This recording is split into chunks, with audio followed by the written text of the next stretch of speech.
if you're called to be his ambassador, but you don't know his language, if you're called to be his aroma, but you don't know what he smells like, if you're called to be his light, but you have no batteries, right? If you're disconnected from the one whom you've been called to represent, something's wrong. And so I encourage you.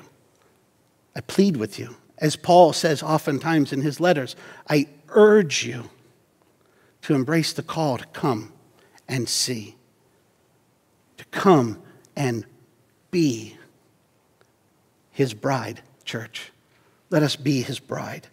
Verse 46, and I tell you here, I want to camp for a minute, because this verse is so pregnant with meaning and what I pray will be eye-opening revelation to you that says, wow, I want to be a student of God's word. I want to study. I want to devour his word.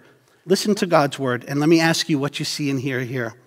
Therefore, he, Jesus, came again to Cana of Galilee, where he had made the water wine. And there was a royal official whose son was sick at Capernaum.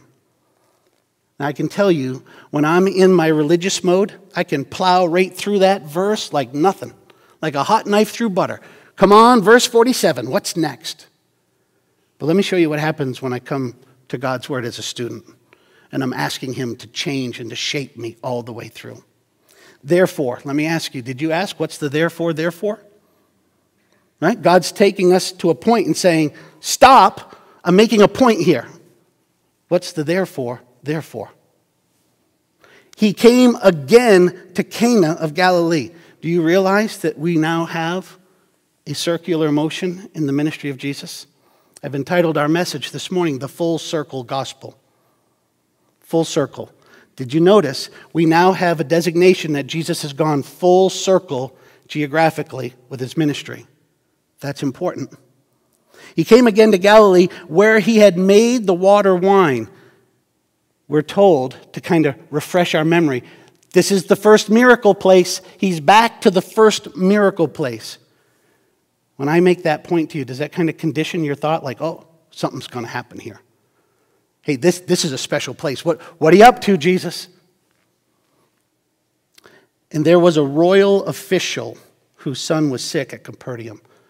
What does royal official say to you? Can you get any further from what would have been perceived to be the children of God?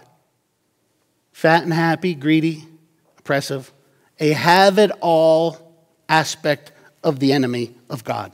That's the perception that little phrase is designed to give you and me, because that's what the audience in this time would have been thinking. And by the way, his son was sick.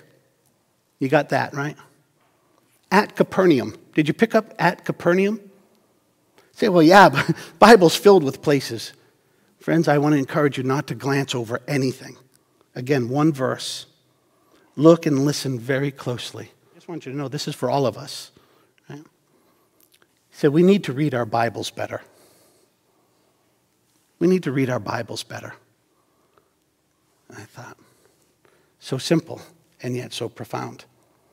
I pray that what we look at this morning will lead you to that same realization. Again, it was said to me in love, and I say it to you in love. We need to read our Bibles better.